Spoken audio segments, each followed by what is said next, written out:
Hello traders, this is Jim Comiskey coming to you live from Archer Daniels Midland Investor Services. It is Wednesday the 21st, about 1:30. I'll give you some color on the metals complex amongst other things. First of all, the opinions that I am no doubt about to express are mine and mine alone and are not necessarily shared by Archer Daniels Midland Investor Services. Okay, even though they should be. No doubt in my mind. Okay, first of all, the gold, a little bit of recovery from yesterday, up $5.20 to 1652.70. 1646.30 the low, 1661.90 is the high. Okay, silver is at 32.22. That's up 39 cents. 31.86 the low, 32.41 the high. Okay, I'll give you some support and resistance levels here. Okay, first of all, the pivot in gold is 1651, so we're trading just above it. First resistance should come in at 1661/62. Above that, 1675. Support 1638. Below that, 1628. Okay, silver once again is at 32.22, just below pivot. 32.24. First support comes in at 31.53. Second support 31.04. First resistance 32.75. Above that 33.45. All right, lots to talk about here. Okay, first of all, I want to respond to a comment that a gentleman, Head Fakes, left on the comment chain yesterday. Well, on yesterday's rant, if you will. All right. Apparently, he is referencing, and someone else on the rant or on the comments did too. Martin Armstrong, Princeton economics, Princeton economist. I haven't had time to Google him or to look into him. Okay, you know his street cred, if you will. But you know, everyone can have an opinion. This guy could be great. He could be bad. I don't know. I'm not going to address Martin Armstrong's reputation. All right, but apparently, Headfakes cited. They said he's a good wave counter, so obviously he's Elliott wave. He says if we close into March, if we close below 30.72, this gentleman, Martin Armstrong, is looking for a 13-year low in gold, under $10. All right, in silver, apologies, under $10. All right, first of all, you know what I would offer you is, the old cynical Irishman in me says, that the bus ticket gets you on the bus. But what I would offer to you is, if you pull up a daily bar in the silver, okay, which I'm doing as we speak, all right, we are approaching a pretty powerful fib number. Okay, first of all, I'm drawing the trough in the silver at that December 28th low. Okay, that low came in at, one second. Yeah, but it was in the 26 area, I believe. Yes, indeed. 26.18, 26.15, right around there. Okay, and then I'm using the peak, okay, which was on February the 28th of 37.55. Right here. If we get below 31.85, that's 50% of that entire move. All right, so if we do get through there, yes, I would look first to sell off, potentially try and take out $30. And the cynical Irishman and you should say, well, that and a bus ticket gets me on the bus, okay? But it is a pretty decent Fibonacci setup if you take a look at it daily, okay? Or, if you'd like to email me your email address, I'll shoot you out a screen print of this. It's up to you, okay? My email address, jim.comiskey@archerfinancials.com. Okay, let's get on with the rant here. First of all, in my ceaseless quest for knowledge and research with regards to first of all, energies. Okay, I came across this and I just got to play this for you guys. All right, try and hold your nose and please sit down. This is noted energy analyst Nancy Pelosi. Yes, her. This weekend, the nationwide average of $3.07 per gallon This was in 09. set a record, exceeding last May August's 7th, previous 2007. And I'm particularly concerned because the highest price, $3.49 per gallon, is what is being charged in my district in San Francisco. With Memorial Day travel and the start of summer driving only a few weeks away, drivers are paying a heavy price for the Bush administration's failure to enact a comprehensive energy strategy. Years of Bush administration's policies that have favored big oil over the consumers have resulted in record dependence on foreign oil, leaving American families and businesses to pay even higher prices. This Congress, under the Democratic leadership, is working to make up for years of inaction, taking America in a new direction that helps bring down the cost of gas and promotes energy independence. Energy independence is essential to reducing the price at the pump. In the first 100 hours of the new Congress, the House passed legislation to roll back $14 billion in subsidies to big oil, already when big oil was already enjoying record profits, and our proposal reinvests the money at home in clean or alternative fuels, renewable energy, and energy efficiency. Supply is up, demand is down. This is March 1st, you would think the price would come down. Enter speculation.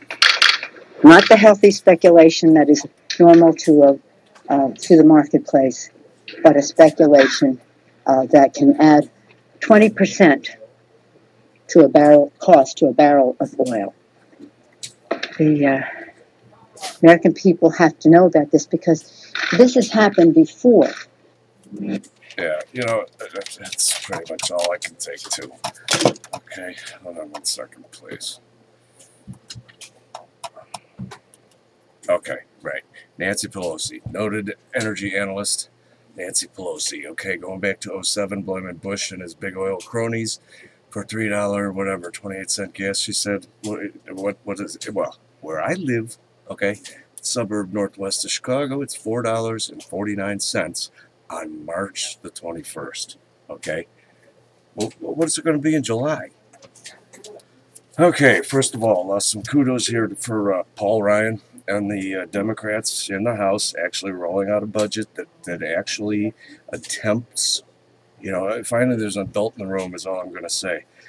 He's attempting to cut spending by $5.3 trillion, and you know what? Noted budgetary analyst, Nancy Pelosi said that the American people have already rejected this plan before. This year will be no different. I got to wonder if Nancy Pelosi even looked at Paul Ryan's budget, or the House Democrats' budget. I guarantee you that we all know the answer to that.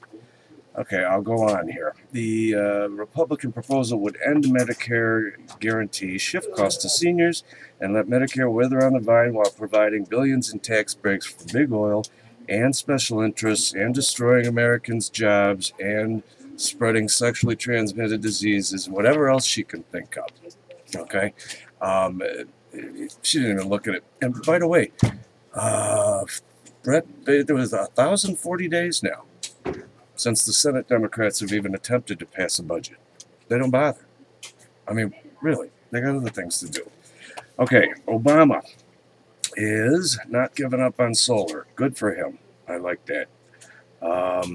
Okay, given the steady stream of disappointments and even some scandals that have emanated from the green energy stimulus programs of the Obama administration, one might expect to see the president shy away from the subject. Okay, but today, Obama is visiting the Copper Mountain Solar Facility.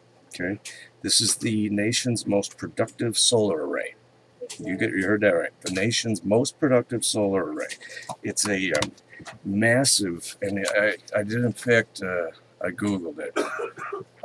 It's a 380-acre operation just south of Vegas. Okay, and I'm reading here from actually it's a story on Fox News. Chris Steyerwalt. Okay, the massive facility. Okay, it's the biggest in the United States. The massive facility produces less than 10% of the power of one medium-sized coal plant, but has plans for government-subsidized expansion to eventually produce nearly 1/3 as much power as a typical coal plant. Okay, this is the nation's most productive solar facility, a 380-acre operation that produces less than 10% of the power of a medium-sized coal plant. Now, you know, I'm not going to really denigrate solar power, hydrogen, algae, Okay, but these other forms of power generation are years and years and years away from becoming economically efficient. Who knows? You know, maybe some guy will come up with a cold fusion reactor tonight. But, you know, see, the boots on the ground people like us, you know, we actually got to stop at like Citgo or Amoco or British Petroleum or whatever and gas up at $4.50. March 21st now, in mid-March. All right, so anyways, just to finish with this. Now, Obama, by the way, he's in Cushing, Oklahoma, the pipeline capital of the world. I bet you the oil boys are just loving them down there today. All right, now, okay, so 10%, less than 10% of the power of a medium-sized coal plant. And for those of you who watch me, thank you. Okay, if you watched me yesterday, you no doubt you heard me read this. On January 14th, 2011, the EPA pulled a permit retroactively now. They had already issued a permit for this coal company, Spruce Mine Number 1. Okay, they already issued a permit for them to mine in wherever, in West Virginia. The EPA went back and pulled the permit retroactively. Okay, they pulled the permit retroactively. Now, this is a medium-sized coal mine. Okay, this is a medium-sized coal mine that can outproduce the Copper Mountain Solar Facility, which is the biggest and brightest that we got, no pun intended, on a massive scale. And the EPA just decided to go back and retroactively pull the permit on a West Virginia mine. You know, you can't have it both ways. You just can't. All right, I'm going to have to stop now because I'm getting a little bit too worked up. If you'd like to give me a call, please feel free to do so. My toll-free 888-935-7979. For those of you outside the States, you can call me on the outside line, 312-242-7996. Love talking with you guys. Love a two-way flow. Keep the comments coming. Shoot me an email. Again, my email address, jim.comiskey@archerfinancials.com. Look forward to hearing from you, and I'll talk to you soon.